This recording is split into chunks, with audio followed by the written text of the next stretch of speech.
అంబేద్కర్ కోనసీమ జిల్లా రాజోలు నియోజకవర్గంలోని మలికీపురంలో ఎన్బీఎఫ్సీల పనితీరుపై ఆర్బీఐ ప్రతినిధులు ప్రజలకు అవగాహన సదస్సు నిర్వహించారు. సకినేటిపల్లి మండలం కేశవదాసుపాలెంకు చెందిన ఎన్ఆర్ఐ వెంకటపతి రాజా ఫిర్యాదు మేరకు ఏర్పాటు చేసిన ఈ సదస్సులో ఆర్బీఐ అధికారులు, ఇతర అధికారులు పాల్గొన్నారు. ఎన్బీఎఫ్సీల పనితీరు, రుణాలపై వడ్డీ, రికవరీ విధానాలు, రుణాలు తీసుకునే సమయంలో పాటించాల్సిన జాగ్రత్తలపై అవగాహన కల్పించారు. ఈ సందర్భంగా ఓ మహిళ తాను ఎదుర్కొంటున్న ఇబ్బందులను అధికారుల దృష్టికి తీసుకెళ్లి ప్రశ్నించారు.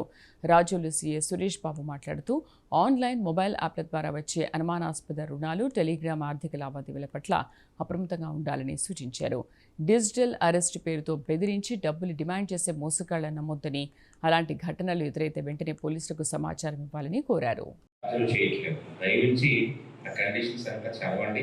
ఎందుకంటే వాళ్ళు ఇప్పుడు వ్యాపారం చేసిన వాడు వ్యాపార లక్షణం, వాళ్ళ వ్యాపార లక్షణం కొద్దీ డబ్బులు ఎంత బయటకు పంపిస్తే మనకు ₹100 జనరేట్ అవుతాయి, అంతే కదా. ఇంతకుముందు మన చిన్నప్పుడు రోజుల్లో మన బ్యాంక్లో కావాలంటే చాలా కష్టపడేవాడు, అవునా కదండి. మాకు వ్యక్తిగత నాకు మా నాన్నగారు ఇచ్చింది అయితే 5 ఎకరాల పొలం ఉంది. సో నేను ఇల్లు కట్టుకున్నప్పుడు ₹1,00,000 లోన్ కావాల్సి వచ్చింది 1999లో. కావాల్సి వస్తే మాకు 5 ఎకరాల పొలం ఉంది బాబు. ఆ రోజుకి మా ఆస్తిలో 20 లక్షల దాకా ఉంది. మరి 20 లక్షల మాకు పొలం ఉంది, ఈ పొలం తీసుకుని మాకు ఇంటికి ₹1,00,000 లోన్ ఇవ్వాలంటే ఇవ్వదు మన బ్యాంకు. ఇప్పుడు అలా ఉందా పరిస్థితి చెప్పండి. ఇప్పుడు ఏముంది, మన ఇంటికి వచ్చేస్తున్నారు. మనం లోన్ పెడతామని తెలిస్తే మన ఇంటికి వచ్చేస్తాం. మన ఇంటికి వచ్చి సంతకాలు పెట్టించుకుని ఇస్తున్నారు. నేషనలైజ్ బ్యాంకులు ఇస్తున్నాయి, అలాగే మైక్రో ఫైనాన్స్ గ్రూపులు కూడా ఇస్తున్నాయి. అంత సరళతరంగా ఉంటున్నారు. కానీ వాళ్ళు వ్యాపారస్తులు, మీరు గుర్తుపెట్టుకోండి. బ్యాంకర్స్ అంటే వ్యాపారస్తులు, బిజినెస్ మ్యాన్స్ అంతే కదా. వాళ్ళు బయటకు పంపించి డబ్బుల్ని వాళ్ళు ఇంట్రెస్ట్ రూపంలో తెచ్చుకుంటారు. వాళ్ళకి ఎంత బయటకు వెళ్తే మనీ సర్క్యులేషన్ అయితే అంత డబ్బులు వస్తాయి.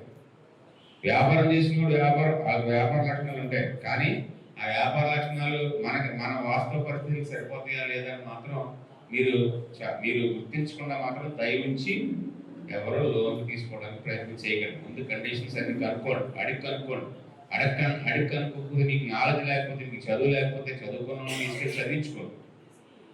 చదువుకున్న తర్వాత మాత్రమే లోన్ తీసుకోండి. 1. 2, ఇంకొకటి ఏంటంటే, ఇంకా ఈ వీటితో పాటుగా ఇప్పుడు ఏదో ములిగి నక్క మీద తాటిగా పడ్డట్టుగా మన ఫోన్కి ఫోన్ వస్తుంది. ఏమండి ప్రీ అప్రూవ్లో మీకు 2 లక్షలు వచ్చింది, 3 లక్షలు వచ్చింది, 1,50,000 వచ్చిందని చాలా గ్రూపులు మళ్ళీ ఇచ్చేస్తున్నాయి. ఏంటి మీకు 1,50,000 లోన్ వచ్చినట్టు ఏం అవసరం, మీ ఆధార్ కార్డు పంపిస్తే ఇచ్చేస్తారంటాడు. ఎంతవరకు ఇస్తారని ఎవరన్నా చెప్పండి. ఆధార్ కార్డు పంపిస్తే ఇస్తారా? మీ ఆధార్ కార్డు పంపించండి, ఇచ్చేస్తాం. లేకపోతే మీ పాన్ కార్డు పంపించండి, మీకు లోన్ ఇచ్చేస్తాం, మీ యూసేజ్ ఎక్సలెంట్గా ఉందని చెప్పానంటాడు. ఇవన్నీ కూడా బోగస్. మీరు గుర్తుపెట్టుకోండి, అవన్నీ కూడా బోగసే. 99% బోగసే. 1% మాత్రమే జరిగి ఉంటుంది. డబ్బులు ఇచ్చిన తర్వాత పూర్వం రోజుల్లో మీరు చూసారు, ఏం చేసేవారు, మీకు ఏదో ఒక లింక్ పంపిస్తాడు, మీరు ఆ లింక్ క్లిక్ చేస్తారు, మీ డీటెయిల్స్ అన్ని ఫిల్ చేస్తారు. ఫిల్ చేసిన తర్వాత వాడు స్మాల్ అకౌంట్ అంటే 5,000, 10,000, 15,000 లోన్ శాంక్షన్ చేస్తాడు. లోన్ శాంక్షన్ చేసిన తర్వాత ఈ 15,000కి 3 నెలలు 6 నెలలు కట్టుకుంటే 20,000, 25,000 కట్టించుకుంటాడు. కట్టించుకున్న తర్వాత మళ్ళీ ఇంకా డబ్బులే మీ లోన్ తీరలేదని ఇంకా వేధింపులు చేస్తూ ఉంటాడు. మీకు తెలియని దౌర్భాగ్యం ఏంటంటే, మనం లింక్ క్లిక్ చేసినప్పుడు మన ఫోన్ హ్యాక్ అయిపోయాడు. మన ఫోన్ హ్యాక్ అయిపోతుంది, వాడికి మన అన్ని కూడా ఎలా అని కొట్టేస్తాం. వాడు మన ఫోన్లోకి ఎలా అయిపోయి మన ప్రైవేట్ డేటాను కూడా తీసుకుంటాడు. మన ప్రైవేట్ డేటా అంటే మన గ్యాలరీలో కూడా ఎంట్రీ వస్తుంది. మన గ్యాలరీలోకి ఎంట్రీ వస్తే మన ఫ్యామిలీ ఫోటోస్ ఉండొచ్చు, నా కూతురు ఫోటో ఉండొచ్చు, నా భార్య ఫోటో ఉండొచ్చు, నా తల్లి ఫోటో ఉండొచ్చు, లేదా నా తల్లి కాంటాక్ట్ ఉండొచ్చు, నా తండ్రి కాంటాక్ట్ ఉండొచ్చు, నా కూతురు కాంటాక్ట్ ఉండొచ్చు. వీళ్ళందరి కాంటాక్ట్లు, వీళ్ళందరి తాలూకా ఫొటోస్ వాడి దగ్గరికి వెళ్తాయి. సెకండ్ స్టేజ్లో ఏం చేస్తాడంటే, ఈ ఫొటోస్ని మార్ఫింగ్ చేసి మన ఫోన్లో ఉన్న కాంటాక్ట్స్ పంపించడం, మన ఫోన్లో ఉన్నటువంటి లేదా సోషల్ మీడియాలో వీటిని ఫ్లాష్ చేయడం, ఇలాంటివి చేస్తూ ఉంటాడు. అంటే బ్లాక్మెయిల్ చేసి ఏదో రకంగా నా దగ్గర డబ్బులు తీసుకోవాలి. దయవుంచి ఇలాగ ఫోన్లు చేసి మీకు లోన్లు ఇస్తామనే మాటలు ఎవరి దగ్గరికి నమ్మొద్దు. దయవుంచి మీరు ఫిజికల్గా బ్యాంక్ దగ్గరికి వెళ్ళండి, బ్యాంక్ దగ్గర తీసుకోండి. ఇబ్బందులు పడకుండా మీరు కండిషన్స్ నచ్చితే మాత్రం చేయండి. అంతేగాని ఫోన్లో లింక్ వచ్చింది, లింక్ ప్రెస్ చేస్తే మాత్రం మనకి నష్టం జరుగుతుంది తప్ప లాభం జరగదు. ఆ విషయాన్ని అంతా గుర్తించాలి. అలాగే వచ్చాను, కేసనపల్లిలో కెనరా బ్యాంక్ అనేది ఉంది సార్. అదే కేసనపల్లికి ఒక్కటి దానికే కాదు, మల్కీపురంలో బ్యాంక్స్ ఉన్నాయి, చాలా బ్యాంక్స్ ఉన్నాయి. కానీ కేసనపల్లిలో ఒక్కటే బ్యాంక్ ఉంది సార్. ఆ బ్యాంక్ వచ్చేసి తూర్పుపాలెం, కేసనపల్లి, గొల్లపాలెం, గూడపల్లి, కరవాక, పడమట్పాలెం, నియర్లీ శంకరగుప్తం వరకు కూడా అందులోనే అకౌంట్ హోల్డర్స్ ఉన్నారు సార్. మొత్తం అందరూ దట్టు వాళ్ళందరూ కూడా ఇల్లిటరేట్ సార్, వాళ్ళు ఎవరు చదువుకోలేదు.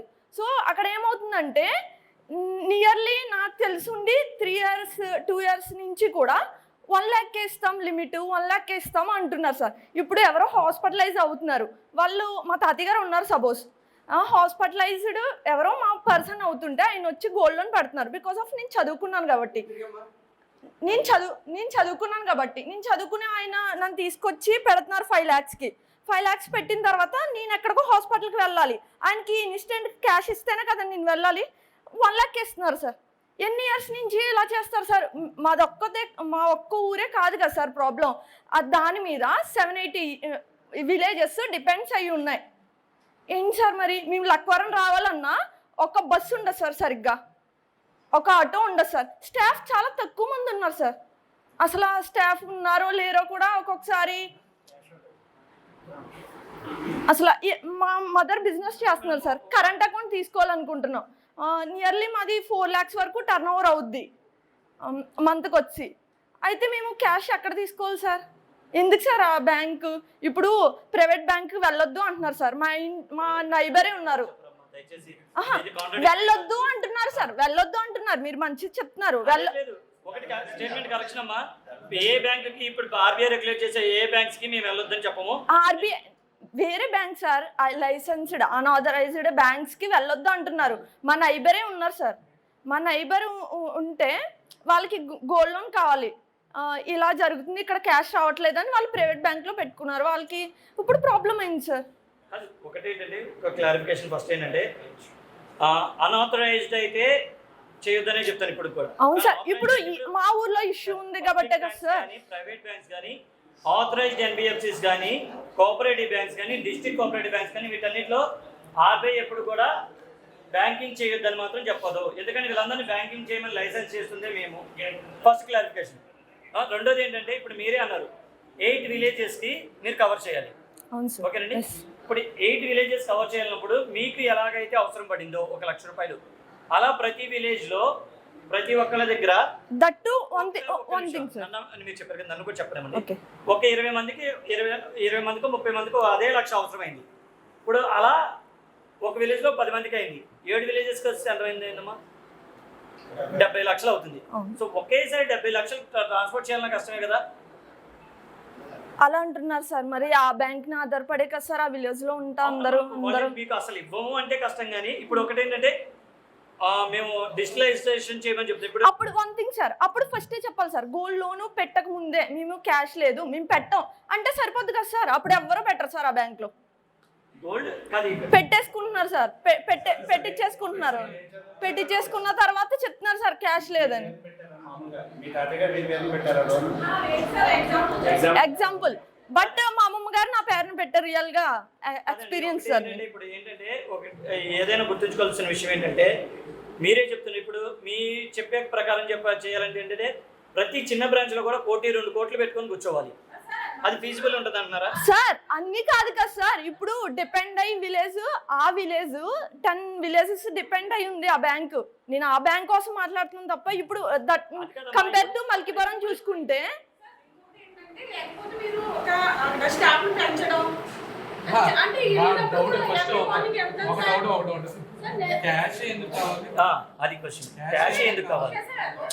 బికాస్ ఆఫ్ గోల్డ్ లోన్ పెట్టుకుంటున్నాం కదా సార్. మా తాతయ్య గారి పేరున పెట్టుకుంటున్నాం, ఆయనకి యూపీఐ ఐడి లేదు. సపోజ్ ఇప్పుడు ఏటీఎం అంటారా 20,000 లిమిట్, యూపీఐ ఐడి లేదు సార్, యూపీఐ ఐడి లేదు. ఏటీఎం అంటారా 20,000 లిమిట్ మా తాతయ్య గారి పేరు మీద ఉందండి. కానీ నేను కూడా కెనరా బ్యాంక్ కస్టమర్నే కదా సార్. కేసినపల్లి కెనరా బ్యాంక్ లో క్యాష్ అవసరం ఏమొచ్చింది?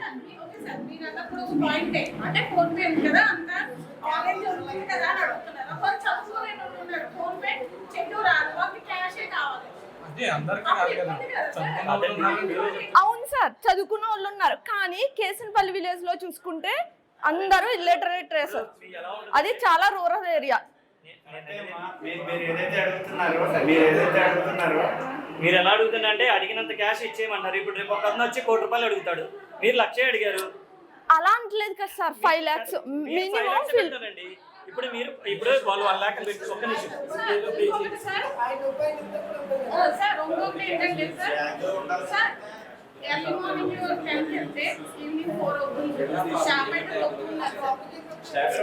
స్టాఫ్ లేదు సార్, స్టాఫ్ అయితే. అందరికీ నమస్కారం అండి.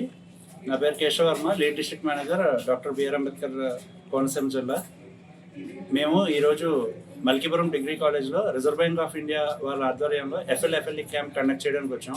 మనకి యాక్చువల్లీ ఈ ఏరియాలో NBFCs మేజర్ ఇష్యూస్ ఎక్కువ కంప్లైంట్స్ రావడం వల్ల మనకి ఇక వన్ ఆఫ్ ది కస్టమర్ RBIకి ఇన్ఫర్మేషన్ ఇవ్వడం ఒక 2 months బ్యాక్ జరిగింది. ఆ కస్టమర్ని ఉద్దేశించి రిజర్వ్ బ్యాంక్ ఆఫ్ ఇండియా వాళ్ళు ఇమీడియట్గా 2 months టైం తీసుకుని మనకి ఈరోజు ఇక్కడ ఫైనాన్షియల్ లిటరసీ క్యాంపు అలాగే NBFC ఇన్స్టిట్యూట్స్ గురించి అవేర్నెస్ కండక్ట్ చేయడానికి రిజర్వ్ బ్యాంక్ ఆఫ్ ఇండియా నుంచి అఫీషియల్స్ వచ్చారు. మనకి ఇక్కడ డిగ్రీ కాలేజ్లో మార్నింగ్ 11 o'clock నుంచి 1:30 వరకు కూడా NBFCs ఎలా ఫంక్షనాలిటీ చేస్తాయి, లోన్ ఇంట్రెస్ట్ రేట్స్ అలాగే రికవరీ ఎలా చేస్తాయి, ఇన్ కేసు కస్టమర్స్కి ఏమైనా ఇష్యూస్ ఉంటే రికవరీ పరంగా కానీ లోన్ ఇంట్రెస్ట్ పరంగా కానీ స్టేట్మెంట్ ఇష్యూస్ కానీ ఎటువంటి ఇష్యూస్ ఉన్నా సరే రిజర్వ్ బ్యాంక్ వాళ్ళని ఎలా అప్రోచ్ అవ్వాలి, గ్రీవెన్స్ ఎలా ఫైల్ చేయాలి అనేది వివరంగా సెషన్స్ తీసుకోవడం జరిగింది. అండ్ ఈ సెషన్స్కి మన రాజోల్ CI గారు కూడా రావడం జరిగింది. ఆయన కూడా ఈ మధ్యకాలంలో జరుగుతున్న డిజిటల్ ఫ్రాడ్స్ ఇవన్నిటి గురించి కూడా అవగాహన కల్పించడం జరిగిందండి. ఇక్కడికి వచ్చిన ప్రెస్ అండ్ మీడియా వాళ్ళందరికీ థ్యాంక్ యూ అండి. ప్రైవేట్ సంబంధించిన బ్యాంక్ అధికారులు కదా ఫైనాన్స్ సంబంధించిన ఇంటికి వచ్చి గొడవ చేయడం కానీ, ఇంట్లో ఉన్న దుర్భాషలు కాకుండా నైట్ టైంలో కానీ వస్తాం, రాత్రి పొద్దున్నే 6 వస్తాం కానీ టైమింగ్ సెన్స్ లేకుండా ఫోన్ చేయడం కానీ. టైమింగ్స్ ఆల్రెడీ అదే స్లైడ్లో చెప్పారు సార్. మార్నింగ్ 7 నుంచి ఈవినింగ్ 6 లోపే చేయాలండి. ఆ తర్వాత అయితే 8% రాకూడదండి as per RBI guide lines.